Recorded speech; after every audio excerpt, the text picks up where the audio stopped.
Gold, trusted gold buyers. మీరు తాకట్టు పెట్టిన బంగారాన్ని విడిపించి ఈ రోజు ఉన్న మార్కెట్ ధరకు కొనబడను.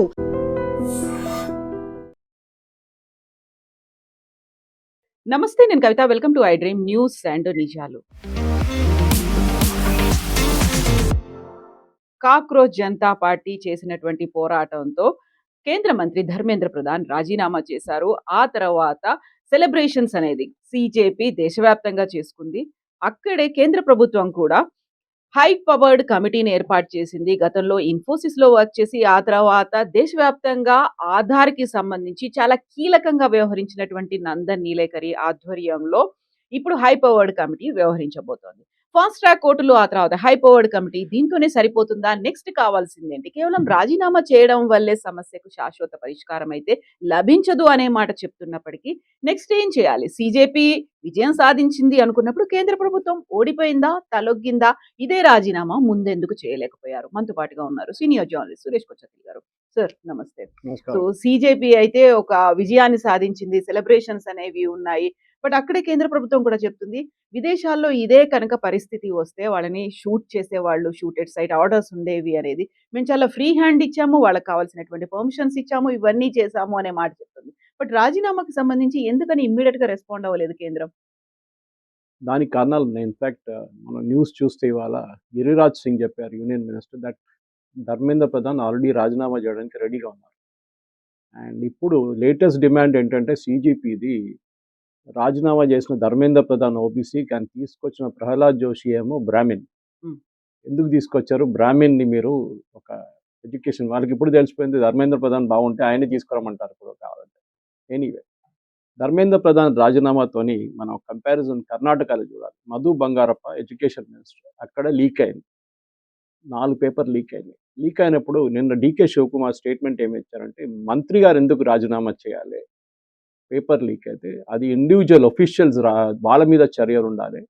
ఇన్ఫ్యాక్ట్ ఇప్పుడు దాకా జరిగిన లీక్ అంతా పోనీయండి, ఇక్కడి నుంచి లీక్ అయితే డిస్ట్రిక్ట్ కలెక్టర్స్ రెస్పాన్సిబుల్ ఉంటారంట.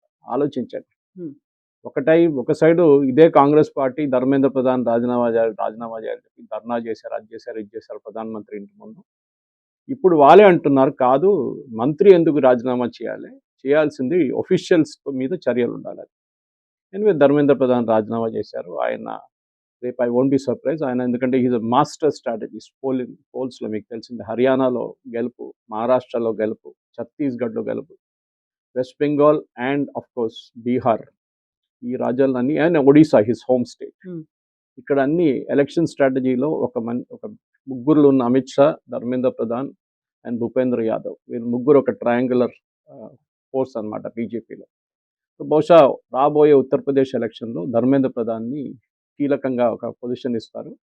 ఎందుకంటే అక్కడ 430 సీట్లు ఉన్నాయి, దానికి పోటీ జరగబోతుంది. 2027 ఎలక్షన్ చాలా పెద్ద లాజిస్టిక్ రోల్ అనేది ఉండబోతుంది. ఆయనకు ఆల్రెడీ క్రూషియల్ రోల్ ఉంది. ఈవెన్ ఆయన మినిస్టర్ ఉన్నప్పుడు కూడా చాలా క్రూషియల్ రోల్ ఆయన పాటించారు. ఇప్పుడు ప్రాబ్లం ఏమొచ్చిందంటే, నిన్న రాత్రి ఒక 5 స్టార్ హోటల్లో వీళ్ళు పార్టీ చేశారు, డ్యాన్స్ అంతా. అది పెద్ద కాంట్రవర్సీ అయింది. చనిపోయిన వాళ్ళ పేరెంట్స్ అడుగుతున్నారు, దీనికైనా మేము మిమ్మల్ని సపోర్ట్ చేసింది? 5 స్టార్ హోటల్ వెళ్ళి డ్యాన్స్ చేయడానికి చేశారా? ఇదేనా మీ రియల్ కల్చర్ అని చూపించారు. దాంతోపాటు చాలామంది పిల్లలు మోదీ గారు వ్యతిరేకంగా పోస్ట్ పెట్టిన వాళ్ళని ఢిల్లీ పోలీసు ఇవాళ పొద్దున్నుంచి నోటీసులు ఇష్యూ చేయడం మొదలుపెట్టారు. వాళ్ళ వ్యతిరేకంగా ఉన్న వాళ్ళ సోషల్ మీడియా హ్యాండిల్స్ నుంచి ఆ పోస్ట్ తీసేశారు, ట్విట్టర్ కానివ్వండి, ఇన్స్టాగ్రామ్ కానివ్వండి. ఇప్పుడు చాలామంది ఏడుస్తున్న, కేరళలో ఒక ట్రాన్స్జెండర్ ఉంది, ఆమె మోదీ గారు అమ్మగారు మీద ఆరోపణ చేశారు. మోదీ గారు నాన్నగారు చనిపోయిన తర్వాత 4 సంవత్సరాల తర్వాత మోదీ గారు పుట్టారని చెప్పేసి. అట్లాంటి ఆరోపణలు ఎప్పుడు చేయకూడదు. ఇప్పుడు ఆమె ఏడుచుకుంటా నన్ను థ్రెటన్ చేస్తున్నారు, నన్ను కొడతా అంటున్నారు, చంపేస్తా అంటున్నారు అని చెప్పి ఏడుస్తున్నారు. నేను ఆ రోజే చెప్పాను, మీకు గుర్తుంటుంది, ఇదన్నీ చేసేటప్పుడు బాగుంటుంది, ఈ కాక్రోచ్ వాళ్ళు గిక్రోచ్ వాళ్ళు అందరూ ఉంటారు, కానీ ఏ రోజు అజిటేషన్ అయిపోతుందో వీళ్ళొక్కరు కూడా కనిపించారు. అది మనం ఢిల్లీలో జామియా మిలియా ప్రొటెస్ట్లో చూసాం, జాదవ్పూర్ యూనివర్సిటీలో చూసాం, వెస్ట్ బెంగాల్. ఆ పిల్లల మీద ఇప్పుడు కూడా కేసులు నడుస్తున్నాయి. వేరే అజిటేషన్ చేసిన వాళ్ళందరూ మాయమైపోయారు కంప్లీట్గా. కాంగ్రెస్ వాళ్ళు కానీ, సమాజ్వాదీ పార్టీ కానీ, వెస్ట్ బెంగాల్లో తృణమూల్ కాంగ్రెస్ కానీ, వాళ్ళు ఎవ్వరు సపోర్ట్ చేయట్లేదు ఈ పిల్లల్ని. ఇప్పుడు బీహార్లో చూడండి, అరెస్ట్ చేశారు చాలామంది. ఈవెన్ ఇప్పుడు సిజేపీ వాళ్ళు చెప్తున్నారు, ఎవరెవరు క్రిమినల్ యాక్టివిటీ చేశారు మీరు వాళ్ళ మీద చర్యలు తీసుకోవచ్చు. గవర్నమెంట్ ఏం చెప్పారంటే, అష్యూరెన్స్ మేము మీ మీద కేసు విత్డ్రా చేస్తామని. And law and order is a state subject, central government దాంట్లో ఏం చేయలేరు. అది కూడా కాదు, సపోజ్ మీ కారు ధ్వంసం చేశారనుకోండి రైట్స్లో, మీరు కోర్టుకెళ్ళి ఎఫ్ఐఆర్ ఫైల్ చేసుకొని మీరు కాంపెన్సేషన్ క్లెయిమ్ చేయొచ్చు. ఎవరి దగ్గర నుంచి? ఎవరు ఆర్గనైజ్ చేశారో వాళ్ళ మీద నుంచి. సో మొన్న ఢిల్లీ హైకోర్టులో ఒక పిటిషన్ ఫైల్ చేశారు and Delhi high court has accepted it. That ఏదేది నష్టాలు జరిగిన రెస్టారెంట్ మీద రాళ్ళు విసిరారు, చాలా గ్లాసెస్ పలిపోయినాయి, రెస్టారెంట్ ఫ్రంటేజ్ అంతా పోయింది కొనాట్ ప్లేస్లో, కార్లు ఆల్మోస్ట్ ఒక 26 కార్లు కొంచెం చేశారు, ప్రైవేట్ కార్స్, దాని మీద ఉన్న చర్యలు ఇట్లాంటి చాలా మటుకు డ్యామేజెస్ కోసం ఫైల్ చేశారు.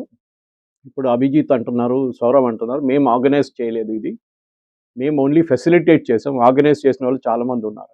ఎనీవే అది కోర్టు అదంతా యాక్సెప్ట్ చేయరు. పాసిబ్లీ వాళ్ళ మూవబుల్ ప్రాపర్టీస్ని ఫ్రీజ్ చేసేస్తారు వారం లోపల.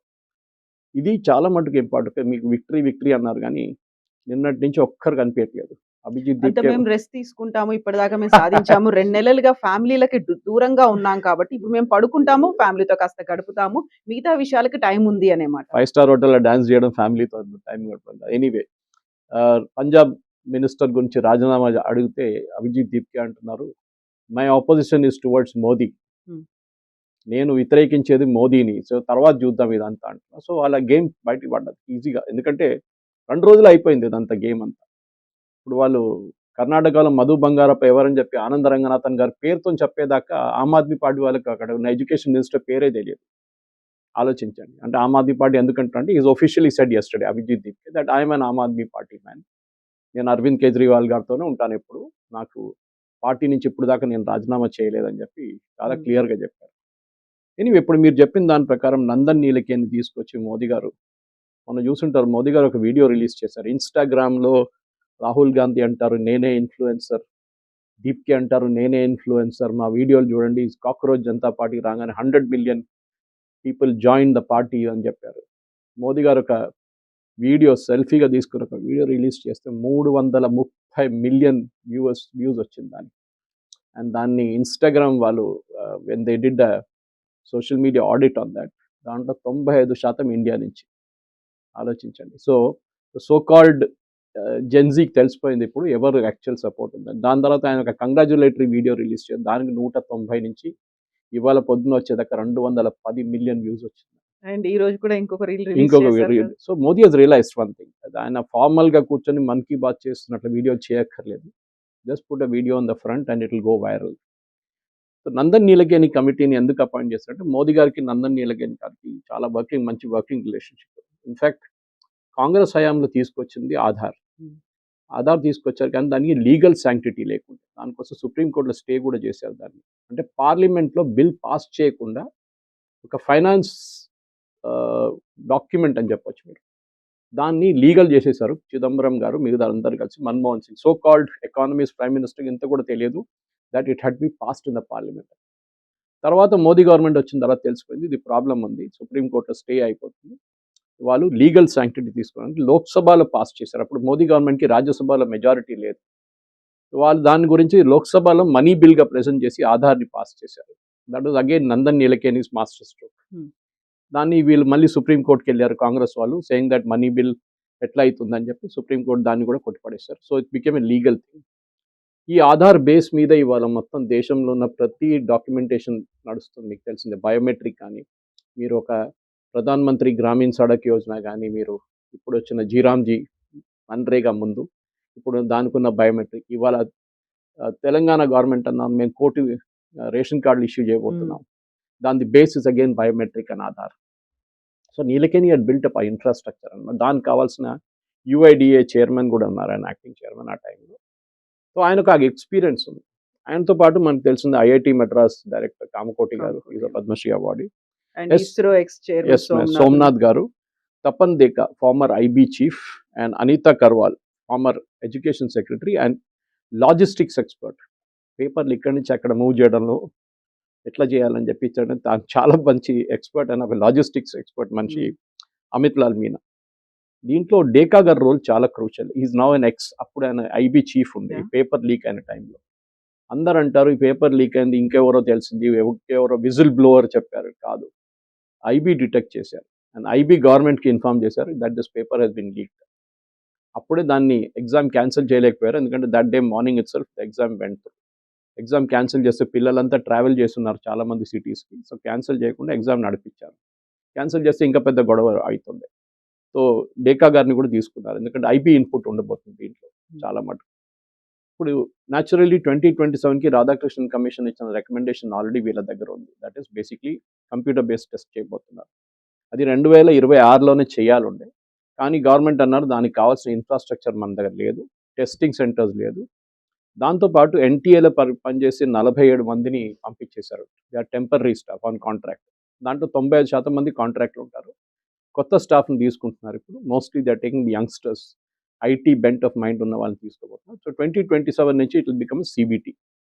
దానికి కావాల్సిన ప్రాసెస్, దానికి కావాల్సిన డిజిటల్ లాకింగ్, దానికి కావాల్సిన digital security and post exam దానికి కావాల్సిన ఎక్కడ వాల్ట్ ఎక్కడ పెడతారు, ఎక్కడ తీసుకెళ్లి పేపర్లన్నీ ఉంచుతారు, ఎందుకంటే ఇస్ నాట్ ఫిజికల్ పేపర్స్ కదా, ఇదంతా ఓఎంఆర్ షీట్స్ లాగా ఉంటుంది, కానీ it will B computer based test అనమాట. మీరు in fact you can declare the result in about 1 hour's time, 2 hours time ఈజీగా, 1 days వెయిట్ చేయక్కర్లేదు ఐఐటి లాగా. సో ఐఐటి ఎగ్జామ్ ఎక్స్పర్ట్ ఉన్న కామకోటి గారు అన్నారు దాంట్లో, అండ్ నిన్న మాట్లాడుతూ కూడా ఆయన అదే అన్నారు, ఇట్ ఇస్ పాసిబుల్, అంత పెద్ద రాకెట్ సైన్స్ కాదు ఇది, మనం చేయొచ్చు, మేము అది ఆల్రెడీ ఒక రెప్లికబుల్ మోడల్ మన దగ్గర ఉంది జేఈ లాంటిది, దాన్ని ఇంప్లిమెంట్ చేస్తే అయిపోతుంది. ఇక్కడ అన్నిటికంటే పెద్ద ప్రాబ్లం ఏంటంటే కవిత గారు, మన దేశంలో మీరు సెంట్రల్ గవర్నమెంట్ ఒక చట్టం తీసుకొస్తున్నారు, ఇవాళ పార్లమెంట్లో ఇంట్రడ్యూస్ చేస్తున్నారు ఎగ్జామ్ లీకేజ్ గురించి, కానీ education is a concurrent subject. So మీరు చట్టం తీసుకొచ్చు కానీ కర్ణాటక ఫర్ ఎగ్జాంపుల్ రేపు ఇంప్లిమెంట్ చేయరు కూడా వాళ్ళు, they will say we will not accept. చూడండి ఇప్పుడు జరగబోతుంది అది. ఇదే రాహుల్ గాంధీ, ఇదే సిద్ధరామయ్య వెళ్ళి ఢిల్లీలో అజిటేషన్ చేశారు, కానీ రేపు ఈ లా పాస్ అయితే వీళ్ళంటారు ఇది బీజేపీ వాళ్ళు తీసుకొచ్చిన చట్టం, మేము దీన్ని అంగీకరించము, ఓన్లీ సెంట్రల్ గవర్నమెంట్ ఎగ్జామ్స్కే ఇది ఇప్పుడు అప్లికబుల్ ఉంటుంది. So it defeats the very purpose. కానీ బీజేపీ రూల్ స్టేట్స్లో పాసిబ్లీ మోదీ గారు ప్రెషర్ పెట్టి బీజేపీ ముఖ్యమంత్రులతోని ఇదే లా అక్కడ పాస్ చేపిస్తారు. సో ఇట్ బికమ్ అక్కడ కూడా ఒక చట్టం అయిపోతుంది. ఓకే, సో అది బహుశా జరగవచ్చు, ఎందుకంటే కన్కరెంట్ సబ్జెక్ట్స్లో చాలా మటుకు స్టేట్ గవర్నమెంట్ సెంట్రల్ గవర్నమెంట్ నడిపెట్టుకోండి. ఫర్ ఎగ్జాంపుల్ మీకు CBSE 12th class paper leak అయింది అనుకోండి, who is responsible? Central government. 10th class Telangana subject, తెలంగాణలో జరిగే 10th class board exam paper leak అయింది, ఎవరు responsible? Naturally state government responsible. దీంట్లో మనం చూసాం మన బీఆర్ఎస్ హయాంలో 4 సార్లు పేపర్ లీక్ అయింది, దాంట్లో once it was really confirm leak అయిందని. అప్పుడు కేటీఆర్ గారిని అడిగారు మీడియా, మీరు ఎవరిని యాక్షన్ తీసుకుంటారంటే, నేనెందుకు యాక్షన్ తీసుకోవాలి, గుజరాత్లో 13 సార్లు లీక్ అయింది కదా అంటున్నారు. అంటే మీరు ఇంకొకరిని కోట్ చేస్తారు, వాళ్ళు ఇంకొకరిని కోట్ చేస్తారు, కాంగ్రెస్ హయాంలో 26 సార్లు లీక్ అయింది కదా, నేనెందుకు రాజీనామా చేయాలని చెప్పి ధర్మేంద్ర ప్రధాన్ అడుగుతూ అయిపోతుండే. Same logic he used. So రాజీనామాలతోని ఈ ప్రాబ్లమ్ సార్ట్ అవుట్ కాదు, కావాల్సింది మనకి ఏంటంటే చాలా ఎయిర్ టైట్ అనే టెక్నికల్ బేస్డ్, దానికోసం మోదీ గారు చాలా క్లియర్గా చెప్పారు, టెక్నాలజీ బేస్డ్ ఉండాలి ఇప్పటి నుంచి, it should not be like paper based test. ఎప్పటి నుంచో మన పేపర్ బేస్డ్ ఏ రోజు అవుతుందో ఆ రోజు 100% దెల్ బి లీకేజ్, మీరు ఎంత ప్రయత్నించినా కానీ. ఓకే, బికాజ్ ఒక హ్యూమన్ టెండెన్సీ ఉంటుంది, అది మనం చిన్నప్పటి నుంచి చూస్తున్నాం. మేము 10th క్లాస్లో ఉన్నప్పుడు కూడా, మేము 12thలో ఉన్నప్పుడు కూడా మన నారాయణగూడలో వెళ్ళి ఎవరో రాత్రి అయినారు పేపర్ దొరుకుతుందంటే అక్కడ వెళ్ళాం, సైకిల్ వేసుకొని వెళ్ళాం, పేపర్ దొరుకుతుందో లేదో చూద్దామని చెప్పి, లాస్ట్ దొరకలేదు, ఏం లేదు, ఇంటికి వచ్చేసాం బాబు. సో ఆ టెండెన్సీ ఉంటుంది పేపర్ అంటే దీనికి అన్నిటికంటే పెద్ద ఒక చట్టం తీసుకురాబోతుంది మోదీ గవర్నమెంట్, కోచింగ్ సెంటర్స్ వ్యతిరేకంగా. ఇది ఐ థింక్ కోటా లాంటి ప్లేసో లేకుంటే లాతూర్లో ఇప్పుడు జరిగిన లీకేజ్ లాతూర్ నుంచి మొదలైంది మహారాష్ట్రలో, అక్కడ ఉన్న కోచింగ్ సెంటర్స్ కానీ మన దగ్గర ఉన్న ఈ కార్పొరేట్ కాలేజెస్ మీద కూడా చాలా పెద్ద ఒక రెస్ట్రిక్షన్ రాబోతుంది. బహుశా సెంట్రల్ గవర్నమెంట్ ఒక చట్టం కూడా తీసుకొస్తారు ఇప్పుడు, మినిమం 60% మీకు మార్క్స్ లేకుంటే you cannot qualify for NEET are JEE. దాంతో ఏమైపోతుంది, బట్ మీరు లాస్ట్ ఇయర్ అనలైజ్ చేస్తే లాస్ట్ ఇయర్లో ఐ థింక్ 62% మందికి అబౌవ్ 60% వచ్చింది 12th క్లాస్. సో అంటే మిగతా 38%, okay, that they are out straight away, even if ఆ జేఈలో క్వాలిఫై చేశారో లేకుంటే నీట్లో క్వాలిఫై చేశారంటే. ఆ కట్ ఆఫ్ ఎందుకంటే వీళ్ళు ఈ కార్పొరేట్ కాలేజెస్లో ఇంటర్మీడియట్ మీద ఎంఫసిస్ పెట్టారు. వాళ్ళు ఏమంటారు, మీరు దీని మీదే కాన్సన్ట్రేట్ చేయండి, జేఈ నీట్ మీద మిమ్మల్ని చదువు చెప్తాం, మేము ఇంటర్మీడియట్ మీద పాస్ అయిపోతే కూడా చాలు అని చెప్పి. That is a wrong way. దీనికన్నా ముందు మనకు తెలిసిందే తమిళనాడులో పెద్ద స్కామ్ ఉండే దీని మీద. తమిళనాడులో ఇప్పుడు కూడా నిన్న కూడా అజిటేషన్ చేస్తున్నారు, నీట్ ఎగ్జామ్ క్యాన్సిల్ చేయాలని చెప్పి. ఒకటే స్టేట్ డిమాండ్ చేస్తున్నారు, ఇది కన్సిస్టెంట్గా మీరు చూసుంటారు. ఎందుకంటే తమిళనాడులో ఉన్న అన్ని medical colleges 95% medical colleges politicians own చేస్తారు, డిఎంకే లేకుంటే ఏఐడిఎంకే లేకుంటే కాంగ్రెస్. వీళ్ళు ముగ్గురులోని మోస్ట్లీ డిఎంకే ఏఐడిఎంకేనండి. ఓకే, వీళ్ళే నడిపిస్తారనమాట మొత్తం. సో ఈ కాలేజెస్లో సీట్లు అమ్ముకుంటుండే అప్పుడు ఆ టైంలో ₹1,00,00,000, ఇప్పుడు 5 కోట్లైనా పోతుంది. సో దానికోసం వాళ్ళకి నీట్ వద్దు, ఎందుకంటే ఇంటర్మీడియట్ మార్క్స్తో నడిపించుకోవచ్చు, ఏ మార్క్ వచ్చినా కానీ మీకు అడ్మిషన్ ఇవ్వాల్సిందే అనమాట. ఇది మెయిన్ మన దగ్గర జరిగే ఒక ప్రాబ్లం. కానీ ఈ ఇప్పుడు తీసుకురాబోతున్న చేంజెస్ మనకు తెలియదు. ఈ కమిటీకి ఎంత టైం ఇస్తారో, బహుశా 6 నెలలు ఉండొచ్చు మ్యాక్స్, ఎందుకంటే నెక్స్ట్ 2027 ప్రిపరేషన్స్ ఇప్పుడే స్టార్ట్ చేయాల్సి వస్తుంది అనమాట.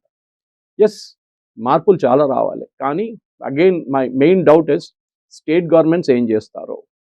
వాళ్ళు ఈ చట్టాన్ని మేము రిజెక్ట్ చేస్తున్నాం, మోదీ గవర్నమెంట్ తీసుకొచ్చిన చట్టం మేము అంగీకరించామని చెప్తే the entire purpose will be defeated. Or supreme కోర్టుకి వెళ్ళి ఒక చట్టం దీన్ని గురించి ఛాలెంజ్ చేసి స్టేట్ గవర్నమెంట్స్ కూడా ఇంప్లిమెంట్ చేయాలని చేస్తే then it will be good.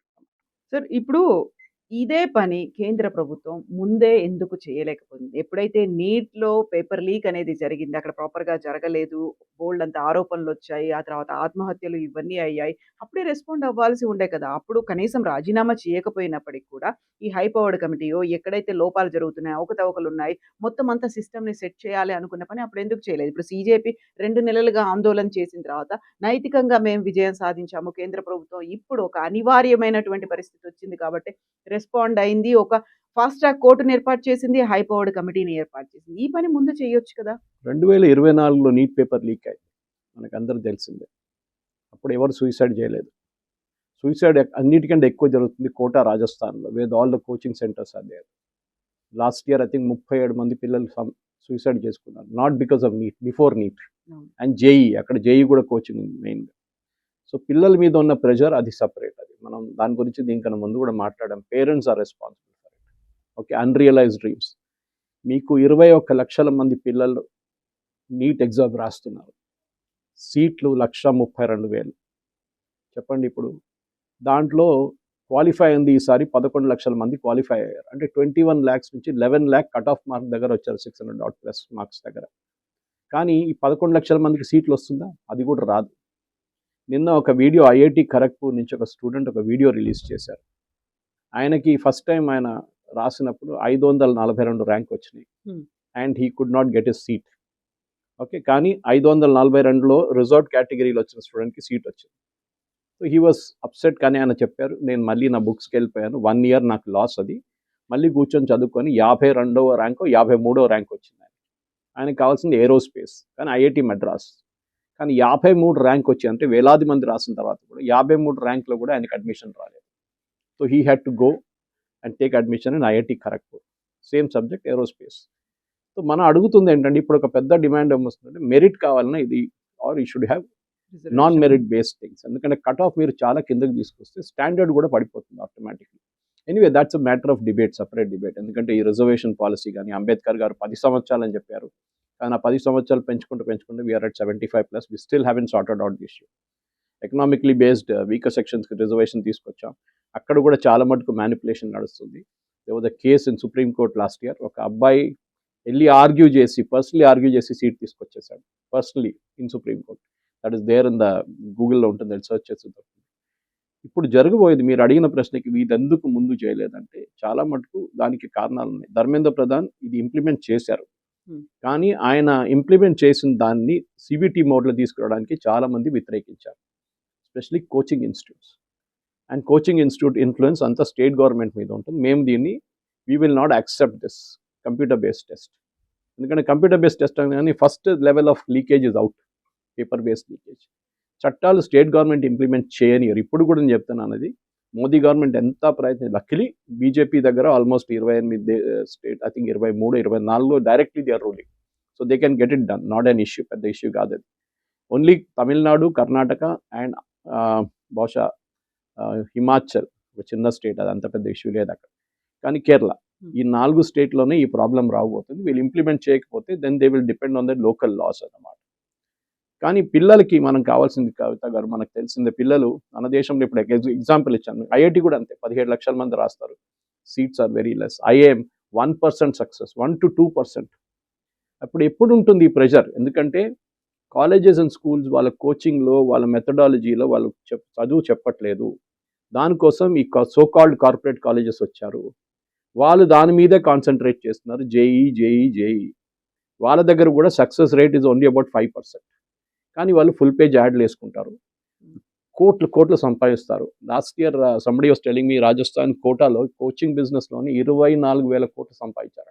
Only in single single Place. City ఒక్క they are multiple affiliations branches across the country అన్నమాట. ఆలోచించండి, దట్ ఈస్ అ బిజినెస్.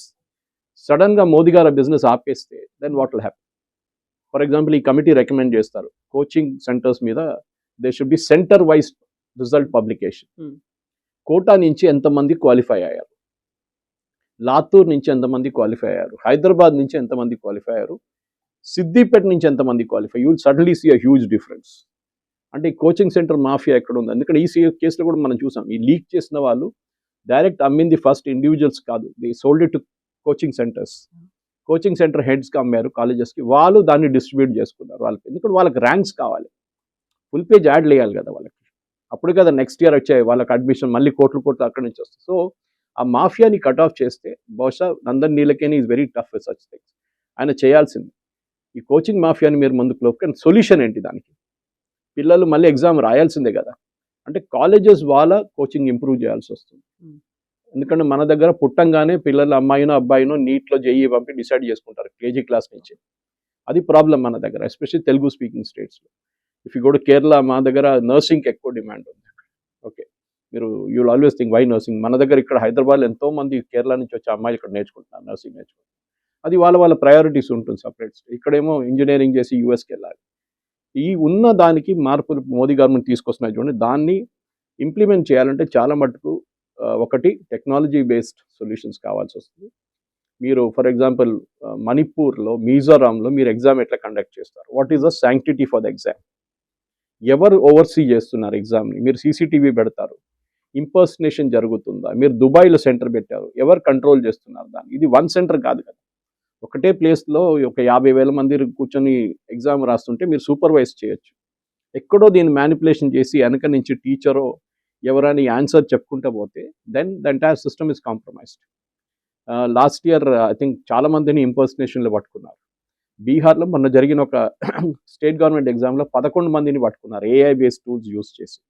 అది యూస్ చేయాల్సి వస్తుంది, బయోమెట్రిక్ యూస్ చేయాల్సి వస్తుంది, బ్లూటూత్ డివైసెస్, అది ఇంకొక ప్రాబ్లం. కానీ సిబిటీలో అదంతా కొంచెం చాలా తగ్గిపోతాయి. ఎందుకంటే మీ కంప్యూటర్లో ఉన్న క్వశ్చన్స్ మీ పీసీ మీద కనిపిస్తుంది, నెక్స్ట్ పీసీలో డిఫరెంట్ క్వశ్చన్స్ ఉంటుంది, జంబుల్డ్ అప్ ఉంటుంది అంత. సో ఈ టెక్నాలజీ వైజ్ అదన్నీ చేయొచ్చు, కానీ దానికి అన్నిటికీ ఒక హ్యూమన్ ఇంటర్ఫియరెన్స్ ఉంది. మా కొడుకు మా కూతురికి అడ్మిషన్ కావాలని దానికి నేను 25 లక్షలు ఖర్చు పెట్టి పేపర్లు కొనుక్కుంటాను, వాళ్ళ మైండ్ సెట్ ఆలోచించండి. Okay, that merit should be the main criteria. Merit లేకుండా మీరు పోతే మళ్ళీ ఇది మొత్తం కంప్లీట్గా డైల్యూట్ అయిపోతుంది. మీరు చూస్తున్న పీజీ సీట్లు చూస్తున్నారు, ఇప్పుడు కూడా పీజీ సీట్లు 35,000 ఉండే మెడిసిన్లో, ఇప్పుడు 73,000 అయిపోయింది. Next year it will B 85,000. ఆలోచించండి, దీనికన్నా ముందు లేకుంటుండే. ఇప్పుడు పీజీ సీట్స్ వేకెంట్గా పడింది, which is a criminal waste. ఎందుకంటే క్వాలిఫై చేయలేకపోతున్నారు ఎగ్జామ్లో. మీన్స్ వాళ్ళ స్టాండర్డ్, వాళ్ళు ఎంబీబీఎస్ చేసినప్పుడు ఉన్న స్టాండర్డ్ నుంచే వాళ్ళకి చాలా మటుకు ప్రాబ్లం వచ్చేస్తుంది. ఇంకోటి అంటే ఇన్ సర్వీస్ డాక్టర్స్కి ప్రిఫరెన్స్ ఇస్తున్నారు కొన్ని స్టేట్స్లో. అది కోర్ట్స్ కూడా కరెక్ట్ తప్పట్లేదు, correct, it's good thing to have in service doctors also అన్నారు. ఇదన్నీ ఈ సిస్టమ్ మన దగ్గర ఇప్పుడున్న కవిత గారు, మన దగ్గర ఉన్న రేషియో ఏంటంటే 1:1,000 డాక్టర్స్ ఉన్నారు మన దగ్గర, which is a WHO standard. WHO set చేసిన స్టాండర్డ్ అంటే 1:1,000 ఉంటే ఇట్స్ అ గ్రేట్ థింగ్. కానీ మన దగ్గర కొన్ని స్టేట్స్లో 1:452 కూడా ఉన్నారు, కేరళ అండ్ తమిళనాడు, అక్కడ డాక్టర్లు ఎక్కువ. ప్రాబ్లం ఏంటంటే ఈవెన్ అమంగ్ డాక్టర్స్ కూడా మనం ఓన్లీ టెస్ట్ గురించి ఆలోచిస్తున్నాం. కానీ టెస్ట్ పాస్ అయ్యి 5.5 సంవత్సరాలు, 5 years and then half a year of internship అంతా హౌస్ సర్జన్సీ చేసిన తర్వాత వీళ్ళు బయటకు వచ్చి వీళ్ళకి వచ్చే జీతం 25,000 రూపాయలు, 15 నుంచి 25,000 రూపాయలు. ఒక ఆర్డినరీ ఏం చెప్తారు డేటా ఎంట్రీ ఆపరేటర్కి దానికన్నా ఎక్కువ వస్తుంది. ఇది ప్రాబ్లం అన్నమాట. దెన్ ఎంబీబీఎస్ ఎవ్వరు పట్టించుకోరు. So you have to do PG. పీజీలోనే మళ్ళీ వస్తుంది, ఒక్కొక్క స్పెషలైజేషన్లో మీరు చూస్తారు, ఒక్కొక్క హాస్పిటల్లో ఇక్కడ ఉన్న డిఎన్బి కోర్సెస్ కోసం ఒక్క సీట్ ఉంటుంది, పల్మనాలజీ 1 seat, ఆర్థోపెడిక్స్ 2 seats. మీరు ఎట్లా కాంపీట్ చేస్తారు చెప్పండి? The problem is that. రెండవది ఫ్యాకల్టీ రిక్వైర్మెంట్. మీరు పెంచుకుంటూ పోతే ఫ్యాకల్టీ ఎక్కడి నుంచి ఉంటారు? ఎస్పెషలీ మెడిసిన్లో it's a big problem faculty. మీరు అన్ని ఇన్స్టిట్యూట్లు ఐఐటీ లెవెల్కి రారు, జేఈలో చూస్తే కూడా, ఇంజనీరింగ్లో కూడా కొన్ని ఇన్స్టిట్యూట్స్ ఉంటే they will not even qualify for that standard. ఇదన్నీ మనకు ప్రాబ్లం వస్తుంది అన్నమాట. చాలా మటుకు ఇన్స్టిట్యూట్స్ని లాస్ట్ 5 సంవత్సరాల్లో అప్గ్రేడ్ చేశారు. ఈ అప్గ్రేడ్ చేసిన ఇన్స్టిట్యూట్లు ఇప్పుడు కూడా పేరెంట్ ఇన్స్టిట్యూట్తో కంపేర్ చేస్తే ఎక్కడ లేరు. అది ప్రాబ్లం. సో టాప్ 5 అంటారు ఐఐటీలు ఎప్పుడు కూడా. ఖరగ్పూర్ కానీ, కాన్పూర్ కానీ, ఢిల్లీ కానీ, బాంబే కానీ, మెడ్రాస్. మిగతా కొత్త ఐఐటీలు అంటే వాళ్ళు ఇప్పుడు వద్దు, మాకు తర్వాత చూసుకుందాం, ఇది ఫస్ట్ 5 మాకు ఇది కావాలి admission. That is where the problem is come. కానీ ఇట్స్ గుడ్ మూవ్. ఎందుకంటే దీని తర్వాత ఈ స్ట్రక్చరల్ చేంజెస్ ఎన్టీఏలో తీసుకురావాల్సిందంటే, ఎన్టీఏ ఇది ఒక్కటే ఎగ్జామ్ కాదు వాళ్ళు కండక్ట్ చేసి, చాలా ఎగ్జామ్స్ కండక్ట్ చేస్తారు, జస్ట్ లైక్ యూపీఎస్సీ. సో ఆ స్ట్రక్చరల్ చేంజెస్ కూడా ఎన్టీఏలో ఏం తీసుకొస్తారు చూడాల్సింది. గవర్నమెంట్ మార్పులు అనేది it's a constant process. Charles Darwin చెప్పినట్లు అడాప్షన్ ఇస్ బిగ్గెస్ట్ ఫార్మ్. మీరు అడాప్ట్ చేయకపోతే యూ విల్ డై. ఎవల్యూషన్ లో పార్ట్ అది. It's a part of it. మీరు 30 సంవత్సరాల ముందు చూసిన ఎగ్జామ్ కాదు ఇప్పుడు ఉన్నది. 30 సంవత్సరాల ముందు మన దగ్గర ఎంట్రన్స్ ఎగ్జామ్ లేకుండే. We are going purely on based on marks. దాని తర్వాత మార్పులు వచ్చాయి. మన దగ్గర ఎంసెట్ ఉండే. ఇప్పుడు ఎంసెట్లో ఇంజనీరింగ్ వెళ్ళిపోయింది, సారీ మెడిసిన్ వెళ్ళిపోయింది, ఇంజనీరింగ్ మిగిలిపోయింది. సో దాని ఇంపార్టెన్స్ తగ్గిపోయింది. కాలేజెస్ ఇప్పుడు ఎంసెట్ గురించి అసలు మాట్లాడలేదు. So this is where the entire process is coming అన్నమాట. మనం ఎవల్యూషన్ చేస్తూనే ఉండాలి. సరే మీరు ముందు ఎందుకు చేయలేదంటే, that is a political decision. రాజీనామా చేయలేదో వచ్చేసి ఇప్పుడు ఆయన చేసిన తర్వాత కూడా ఏమైనా అవుతుంది? Nothing will happen. ఓకే, ఎందుకంటే డికే శివకుమార్ గారు చెప్తున్నారు, minister is not responsible, it is the bureaucrats who are responsible అంటున్నారు. పంజాబ్లో అయితే లీక్ అయింది కానీ నేను యాక్సెప్ట్ చేయను అంటున్నాడు మంత్రి. సో డిఫరెంట్ స్టేట్స్లో మీరు ఆల్రెడీ చూస్తున్నారు డిఫరెంట్ లెవెల్స్ ఆఫ్ అప్రోచ్. మనకు స్టాండర్డైజ్ అప్రోచ్ తీసుకురావాల్సింది. మంత్రులు రాజీనామా చేయక, లాల్ బహదూర్ శాస్త్రి గారు రైల్వే యాక్సిడెంట్ జరిగిన తర్వాత రాజీనామా చేశారు, కానీ ఆయన రాజీనామా చేసిన తర్వాత కూడా చాలా యాక్సిడెంట్ జరిగింది. సిస్టమ్ సెటప్ చేయాలి. లాస్ట్ 2-3 సంవత్సరాలు మీరు చూస్తే we didn't have any major rail accident. ఎందుకు? We bought in Kavach, anti collision device తీసుకొచ్చాం. అది చేయాలి మనం. అది కాకుండా మంత్రి రాజీనామా చేయాలంటే ఇవాళ అశ్విని వైష్ణవ్, రేపు ఇంకొకరు వస్తారు, ప్రహ్లాద్ జోషి గారు వచ్చారు, మళ్ళీ ఏదైనా లీక్ అయితే ప్రహ్లాద్ జోషి గారు రాజీనామా చేస్తారు. దాంతో ప్రాబ్లం ఆగిపోదు. ఆ ఫ్రేమ్ వర్క్ ఉండాలి మన దగ్గర. ఆ ఫ్రేమ్ వర్క్ కోసమే వీళ్ళని తీసుకొచ్చారు మోదీ గారు. చూడాల్సింది వీళ్ళు ఏం రికమెండేషన్స్ ఇస్తారో. ఇంప్లిమెంటేషన్స్ ఎలా ఉంటాయి? నేషనల్ ఎడ్యుకేషన్ పాలసీ అనేది తీసుకొచ్చిన తర్వాత స్కిల్ డెవలప్మెంట్ కోసమో, నాలెడ్జ్ అనేది ఎలా డెవలప్ అవ్వాలి, వీటన్నిటి కోసం రికమెండేషన్స్ ఉన్నాయి. వాటిని ఎన్ని స్టేట్స్ ఫాలో అవుతున్నాయి? దీని మీద ఒక ఈ విజిలెన్స్ అనేది ఏదో ఉందా, మానిటరింగ్ ఉందా, అది ఇంప్లిమెంట్ అవుతుందా లేదా, ఎవరు చూస్తారు? ఈ ప్రాబ్లం ఏంటంటే మనలాగానే there are 2 other countries same problem ఉన్నది. సేమ్ ప్రాబ్లం కాదు, సేమ్ ఎగ్జామ్ ప్రెషర్ ఉన్నది. ఒకటి చైనా అని ఒకటి జపాన్. వాళ్ళకు కూడా ఒక నేషనల్ ఎంట్రన్స్ ఎగ్జామ్ ఉంది. చాలా పెద్ద, చైనాలో 1 నెల ముందు జరిగింది అది. కంప్లీట్ చైనా షట్ డౌన్ చేశారు ఆ రోజు. వాళ్ళు ఓన్లీ వాళ్ళ పిల్లలకి వెళ్ళడానికి ఉన్న ట్రాన్స్పోర్ట్ ఒకటే ఇచ్చారు. పేరెంట్స్ వాళ్ళు కూర్చోడానికి కొన్ని హోటల్స్లో అకామిడేషన్ ఇచ్చారు, పక్కన ఉన్న హోటల్స్లో. చాలా చేశారు వాళ్ళు అట్లాంటివి. మీరు ఇదే టెన్షన్ మీరు యూరోప్లో చూడరు. You don't see it in US. ఎందుకంటే వాళ్ళ దగ్గర ఉన్న most of the top level colleges అన్నీ ఒకటే స్టాండర్డ్లో ఉంటుంది. మన దగ్గర ఐఐటీస్ ఉంది, ఎన్ఐటి ఉంది, బిట్స్ పిల్లాని ఉంది, దాని తర్వాత అంతా కచరా. ఈ కచరాతోనే ప్రాబ్లం అవుతుంది మనకి. ఇది మన దగ్గర హైదరాబాద్ చుట్టుపక్కల 180 కాలేజీలు ఎంత ఉందో అంటారు, ఇప్పుడు 90 పనిచేస్తుంది అంటున్నారు. రియంబర్స్మెంట్ రాకుండా చాలా బంద్ అయిపోయింది అంటున్నారు. ప్రాబ్లం ఏంటంటే ఈ కాలేజెస్ని మీరు పైకి తీసుకొస్తేనే మీరు కాంపిటీషన్ పెట్టచ్చు. ఎందుకు ఐఐటి మెస్రా ఒక టైంలో బిఎస్ వాళ్ళు అప్గ్రేడ్ చేసి ఐఐటి ఎట్లా చేశారు దాన్ని, బిహెచ్. ఇట్లాంటి చాలా కాలేజ్ని అప్గ్రేడ్ చేయొచ్చు మీరు, కానీ ఆ స్టాండర్డ్కి రాలేదు. అప్పుడేమైతుంది, నెంబర్ ఆఫ్ సీట్స్ పెరిగిపోతుంది. 132 నుంచి రేపు 5 లక్షలు అయితే chances of qualifying is more. కానీ ఇప్పుడు మీరు యూఎస్ చూస్తే అదే వాళ్ళ advantage. They have all good colleges. వాళ్ళ దగ్గర కూడా సబ్ స్టాండర్డ్ ఉంది, కానీ మన దగ్గర ఏంటి, 90% is sub standard, 10% is IIT. దీన్ని మనం we have to bring it up. రెండోది, మన దగ్గర మీరు చెప్పినట్లు స్కిల్ ఎడ్యుకేషన్ అనేది లేదు. ఇప్పుడు కూడా మనకు కావాల్సింది ఐటీఐలు. చాలా ఐఐటీలు అయిపోయినాయి, చాలా. ఇంకా ఇట్స్ గెటింగ్ డైల్యూటెడ్ స్టాండర్డ్స్. ఐటీఐలు తీసుకురండి, ఐటీఐని అప్గ్రేడ్ చేయండి.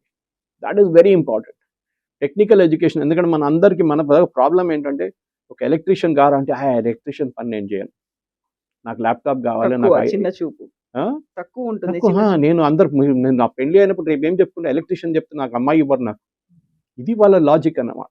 పేరెంట్స్ కూడా అంతే, నేను అబ్బాయి ఐటీ చేశాడు, ఏం చేశాడు ఐటీ తర్వాత అడగకండి. దిస్ ఇస్ ఆ లెవెల్లో. ఎందుకంటే ఇప్పుడు ఒక టెక్నీషియన్, ఒక ఎలక్ట్రీషియన్ కానీ, కార్పెంటర్ కానీ నాకు మీకన్నా ఎక్కువ సంపాదిస్తారు. వాళ్ళు రియలీ వర్క్ హార్డ్ అనమాట, ఏసీ మెకానిక్స్ కానీ. కానీ దానికి మన దగ్గర దర్ ఇస్ హిస్టారిక్లీ ఒక లో లెవెల్ జాబ్గా చూసుకుంటారు దాన్ని. జిహెచ్ఎంసీలో పనిచేస్తున్న మన డీసీలో ఒక రిపోర్ట్ వచ్చింది టైమ్స్లో కూడా, వాళ్ళకి జీతం 65,000 రూపాయలు అంట. ఇది అండ్ ఐ రియలీ అప్రిషియేట్. కష్టపడి పనిచేస్తారు రోడ్డు మీద పొద్దున్న సాయంత్రం దాకా. 65,000 ఇవ్వండి, నో ప్రాబ్లం. అదే టైంలో జిహెచ్ఎంసీలో డేటా ఆపరేటర్ చేస్తున్న, అది కూడా temporary posting, okay, contract job, వాడికి 35,000 జీతం. ఆలోచించండి. So we have got our priorities totally screwed, completely skewed అయిపోయింది మన ప్రయారిటీస్. దాన్ని మార్చాలి ఇప్పుడు. దానికి మనకు కావాల్సింది ఏంటంటే టెక్నికల్ ఎడ్యుకేషన్ ఇంప్రూవ్ చేయాలి. ఓకే, ఓ పాత ఫియట్ కార్ వేసుకొని ఐటీఎల్ నేర్పించడం కాదు. ఫియట్ కార్ పోయింది ఇప్పుడు. Now you come to the age of EV. మీరు పిల్లల్ని ఆ ట్రైనింగ్ ఇవ్వండి అని చెప్తున్నాను. ఎంతో they will be lakhs and lakhs of jobs ఈ ఈవీ ఫీల్డ్లో రాబోతుంది. కానీ are we ready for it? లేదు. మన దగ్గర మ్యాన్ పవర్ లేరు. అది పెద్ద మీరు ఏ కంపెనీ దగ్గర అడగండి, వాళ్ళంటారు మా దగ్గర మ్యాన్ పవర్, మ్యాన్ పవర్ లేరు, మేము తీసుకొని ట్రైన్ చేయాల్సి వస్తుంది వాళ్ళు. That is first correct. I think దీని తర్వాత మోదీ గవర్నమెంట్ చేయాల్సింది అది. ప్రధానమంత్రి కౌశల్ యోజన ఎందుకు ఫ్లాప్ అయిందంటే this is because of this reason. State గవర్నమెంట్కి అప్పగించారు, state governments didn't take it seriously. వాళ్ళు ఫండింగ్ ఆపేశారు, ఫండింగ్తో అన్నీ ఆగిపోయింది. ఇక్కడే అక్కడ పెద్ద మార్పులు. Because once you sorted out JEE is only 1,32,000 కవిత గారు. మన పాపులేషన్ అంతా, మన యంగ్స్టర్స్ పాపులేషన్ అంతా. మనకు కావాల్సింది base is 99% is this below the radar. వాళ్ళ టెక్నికల్ ఎడ్యుకేషన్ మనం పెంచుకోవాలి. Of course there is commerce stream ఉంది, మైక్రోబయాలజీ స్ట్రీమ్ ఉంది, ఫార్మా స్ట్రీమ్ ఉంది. They are people going in to that also. చాలా పెద్ద డిమాండ్ ఉంది pharma field actually. Thank you so thank you very much.